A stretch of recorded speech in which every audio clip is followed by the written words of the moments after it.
Your Voice, Shropshire Disability Network Newsletter, February 2012.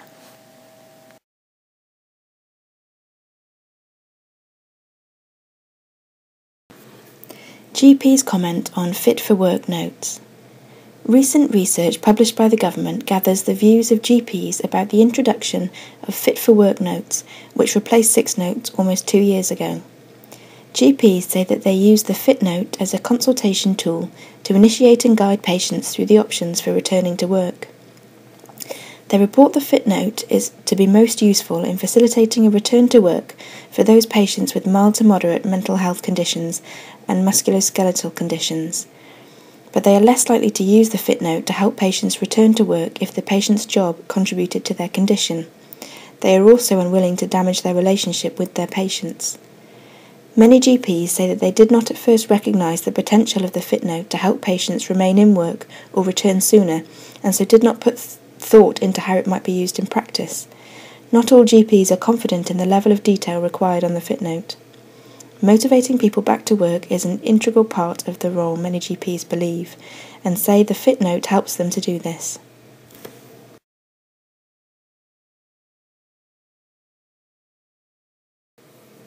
Lifestyle and links with cancer. Cancer Research UK has published an extensive article in the British Journal of Cancer which shows that lifestyle factors, cigarettes, diet, alcohol and obesity are behind more than 100,000 cancers. This figure increases to around 134,000 when taking into account all 14 lifestyle and environmental risk factors analysed in this study. Smoking is the most important lifestyle factor, causing 23% of cancers in men and 15.6% in women. The review shows that 45% of all cancers in men could be prevented and 40% in women.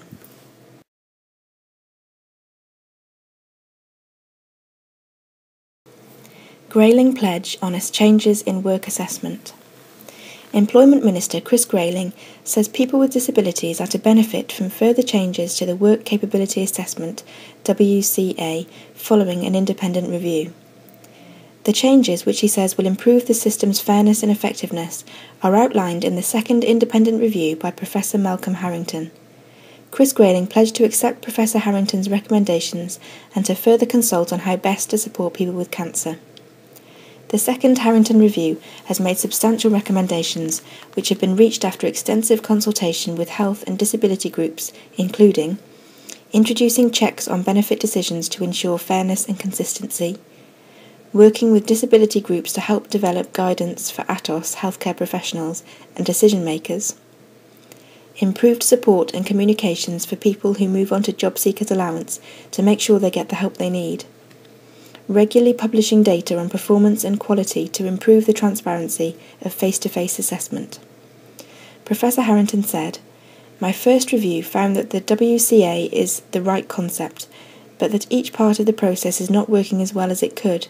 I am confident that the changes being implemented are already making a real difference."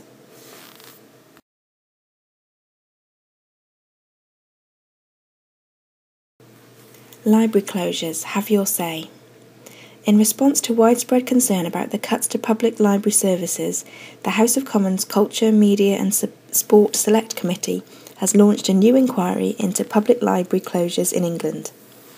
Many people with disabilities make good use of their local libraries and might want to speak their mind about the value of libraries. Chaired by John Whittingdale, MP, the committee is inviting written submissions and views on what constitutes a comprehensive and efficient library service for the 21st century, the extent to which planned library closures are compatible with the requirements of the Public Libraries and Museums Act 1964 and the Charterist Report, the impact of library closures have on local communities, and the effectiveness of the Secretary of State's powers of intervention under the Public Libraries and Museums Act 1964.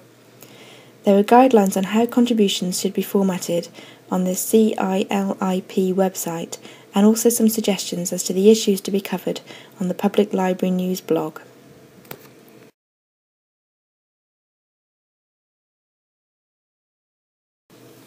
Cuts and delays, predictions for 2012. Community Care magazine has made some predictions about the social care sector for the year ahead. Will we look back and say, how did they know? Number 1, the Dilnot Report. Andrew Dilnot's proposed £1.7 billion reform to care funding, put forward in The Economist's report to ministers last year, is looking more unlikely to go ahead. Soon after this proposal, the Treasury made clear its opposition to the plan of such expense. The public spending situation has since deteriorated, meaning cuts to local authorities are likely to be greater than initially predicted. 2. Case completion. The target to have all care cases completed within 6 months will be watered down. In November, the Family Justice Review recommended that social workers and courts should be expected to complete care cases in just 6 months. Review Chair David Norgrove said that the new limit would reduce shocking delays in the system. However, many social workers have deemed the target unrealistic. 3. Personal budgets. The target to have personal budgets for all by 2013 will be revised. The government's target of having all ongoing users of publicly funded care in England on personal budgets by April 2012 is increasingly being questioned. Section leaders describe the target as challenging and have warned that many service users will not be receiving the choice and control over their support that personal budgets are supposed to provide. 4. Care Quality Commission. The CQC will survive, but with a change of leadership. It was slated for failing to intervene to stop abuse at Winterbourne View Hospital for people with learning disabilities and additional scandals. The government shows no plan to abolish or reform the CQC on the grounds that it will cause unnecessary disruption, but it will be a surprise if both Cynthia Bauer and CQC Chair Joe Williams are in the post at the end of 2012. 5. Care applications. These will continue to rise, but resources will be slashed. Care application figures have jumped more than 40% since the middle of 2008, and predictions are that this situation will increase in 2012. 6. Industrial action. More industrial action over pay cuts and pension reform seems likely, with unions threatening ministers with further strike action in 2012.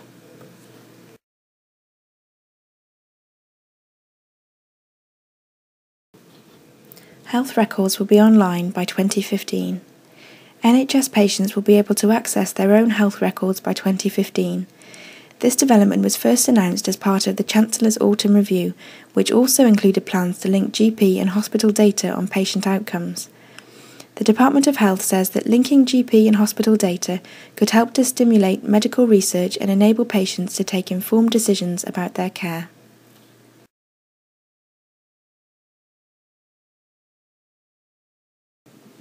NHS has lost plot.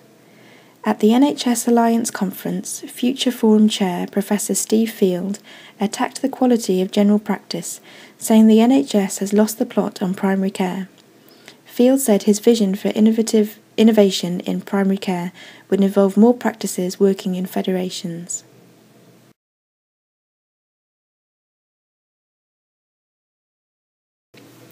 New look blue badge and a new look fee. The new blue badge was introduced on the 1st of January in an effort to improve the service for disabled drivers and to prevent fraud, but it comes at a price. The cost for a successful application has gone up from £2 to £10. Under the new system, councils will have instant access to key blue badge details anywhere in Britain, not just in their local authority area. Applicants will be able to check their eligibility criteria online before applying, which can also be done online at DirectGov. They will also be able to track their application's progress and to receive reminders at renewal time by letter, email or text. The badge was redesigned because the old design was easily forged. Many local authorities and disabled people had reported incidents of copies being used. Production of the old badge was slow and fiddly for local authorities, which had to personalise each badge themselves by handwriting the details and cutting and gluing the holder's signature and photograph. This led to inconsistencies and details were easily changed. Standardisation of information on the badges should help enforcement and the credibility of the scheme. Local authorities could only charge up to £2 under the original legislation, but the Act has been amended so that they can charge up to £10. This fee is payable on the issue of a badge, not on application, and has not changed since 1983. Councils don't have to charge the full £10.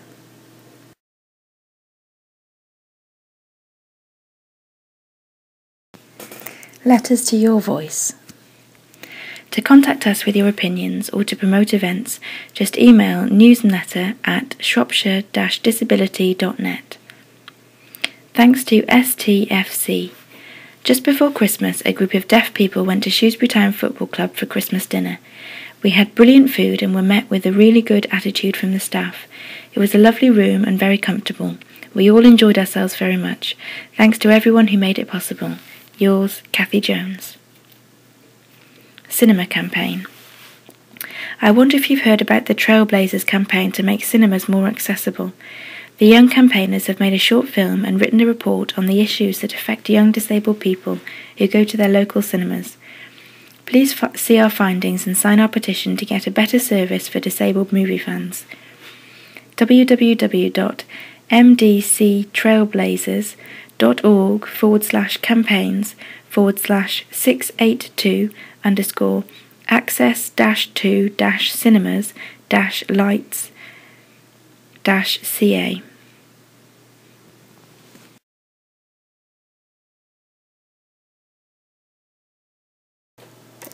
Blue-Eyed Soul's sad farewell.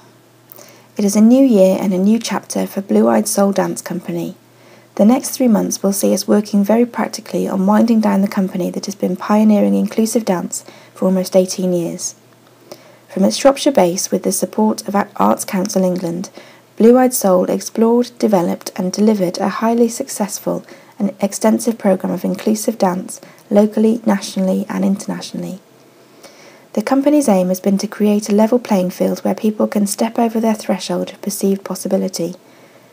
And so we look to the future.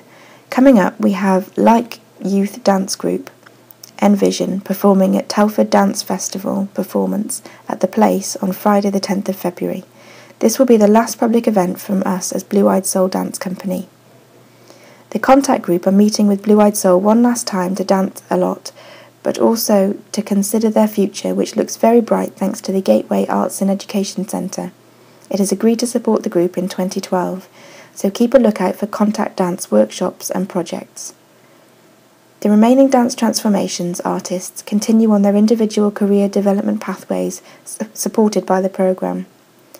We are currently creating a digital archive of the company and our legacy, further details available soon. Rachel Freeman will work from her base in Herefordshire as an independent dance artist in association with Everybody Dance. Drawing upon the rich legacy of Blue-Eyed Soul, the work will continue to be inclusive and collaborative. Rachel Liggett will also work as an independent dance artist, particularly in education. The Blue-Eyed Soul Dance Company telephone number is 01743 210 830, or the email address is admin@blueeyedsouldance.com.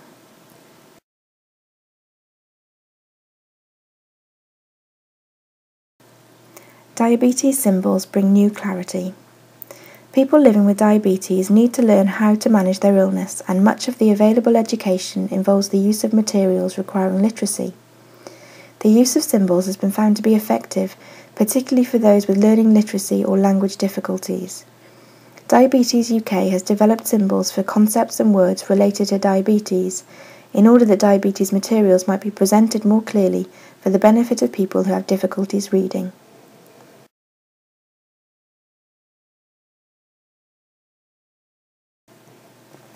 Practical guide on how to support your local community. Coutts & Co have just published a report, Inspiring Local Philanthropy, in collaboration with New Philanthropy Capital and the Community Foundation Network. It's a practical guide for individuals who want to support their local communities and highlight various ways that donors can get involved, from volunteering to funding local charities to collaborating with other funders.